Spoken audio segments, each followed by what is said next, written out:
প্রবাসী ছেলে মাকে ফোন দিয়ে বলে, মা 10টা বছর হলো তোমার মুখটা দেখি না, এখন দেশে চলে যায় প্লিজ। মা তখন বলে, তুই এত নাটক জানিস, এখন আমার মুখ দেখার দরকার নেই। ছেলে তখন বলে, মা তোমাকে দেখার জন্য এই মন ব্যাকুল হয়ে আছে। মা তখন বলে, দেশে এসে কি করবি? হ্যাঁ, আরো 3-4 বছর থাক, তোর ছোট বোনটার বিয়ে হোক আগে। ছেলে তখন বলে, যায় না প্লিজ মা, আমার আর ভালো লাগে না এই প্রবাস জীবন। মা তখন বলে, আশ্চর্য, তুই দেশে এসে কি করবি শুনি? ছেলে তখন বলে, এতদিনে যত টাকা ইনকাম করেছি ওইগুলা দিয়ে একটা ব্যবসা করব। মা তখন বলে, কিসের টাকা? হ্যাঁ, তোর ওই টাকা আছে নাকি শুনি? ছেলে তখন বলে, নেই মা, আমি যে 10 বছর টাকা পাঠাইলাম সেই টাকা কি করলে তোমরা?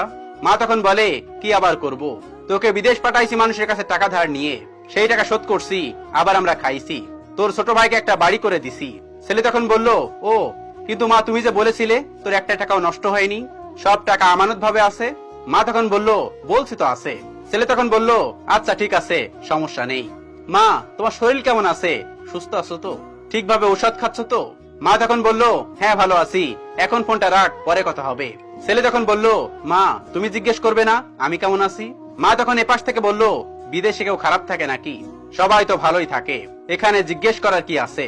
ছেলে তখন বলল, ও সেটাও তো একটা কথা। মা তখন বলল, ফোন রাখ, কাজে যা এখন। ছেলে তখন বলল, মা আর একটু কথা বলি না প্লিজ, আমার ফোন কাটতে ইচ্ছে করতেছে না, বলি না আর একটু কথা। মা তখন বলল, তোর কোনো কাজ নেই দেখে আমারও কোনো কাজ নেই? ছেলে তখন বলল, ও মা এমন করো কেন, তোমার সন্তানের সাথে তো কথা বলতেছো, বলো না আর একটু কথা। ছেলের এই কথাটা শেষ হতে না হতেই মোবাইলটা টুটুট করে কেটে যায়। আর বুঝার শেষ নেই ছেলের মাঝে বিরক্ত হয়েছে, তাই ফোনটা কেটে দিয়েছে। মন খারাপ করে ছেলে কাজে চলে যায়। তো কাজে এসে দেখে আজ পাম অয়েল তেলের গাছ পরিষ্কার করতে হবে। মন দিয়ে গাছটি পরিষ্কার করতেছে, হঠাৎ একটি মারাত্মক বিষধর সাপ বের হয়ে তার পায়ে কামড় দেয়। ছেলেটি বুঝতে না পেরে কাজ করে যাচ্ছে।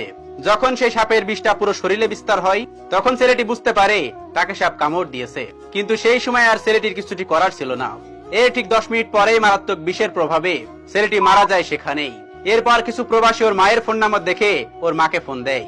ফোনটা রিসিভ করার সাথে সাথে ওদিক থেকে আওয়াজ আসতেছে, ওই তোকে বলছি না তো ফোন দিবি না, বিদেশে সুখে আছিস তো, কাজ কাম নেই তেমন, সব সময় ফোন দিতে হবে দেশে। এই কথাটা শুনে একজন এই পাশ থেকে বলে ওঠে, খালাম্মা আপনাকে কেউ আর ডিস্টার্ব করবে না, আপনার টাকা বানানোর মেশিনটা আজ পরিপূর্ণভাবে নষ্ট হয়ে গেছে, আপনার সন্তান মারা গিয়েছে, আমরা লাশ পাঠানোর ব্যবস্থা করতেছি, অন্তত তার মৃত দেহটাকে দেশের মাটিতে কবর দিবেন। মা তখন বলে ওঠে, কি হয়েছে আমার ছেলের? সেই প্রবাসী বলে ওঠে, আপনার সন্তান আর এই পৃথিবীতে নেই, ওকে সাপ কামড় দিয়েছিল, সেখানেই মারা গিয়েছে। এই কথাটি শুনেই মা কান্না করতে থাকে। আর ওদিক থেকে কিছু প্রবাসী মিলে তার মৃতদেহটায় টেপ পেঁচিয়ে দেশে পাঠিয়ে দেয়। আমরা এই প্রবাসীকে ঘৃণা করি, এই প্রবাসীকে এই নাটকবাজ বলি, এরাই নাকি অযোগ্য মানুষ। কিন্তু আমি বলি, এরাই হলো দেশের খাঁটি সোনা, এরাই দেশের রত্ন, এরাই দেশের একটি শক্তি। ভালোবাসা নিও প্রিয় প্রবাসী ভাইয়েরা আমার।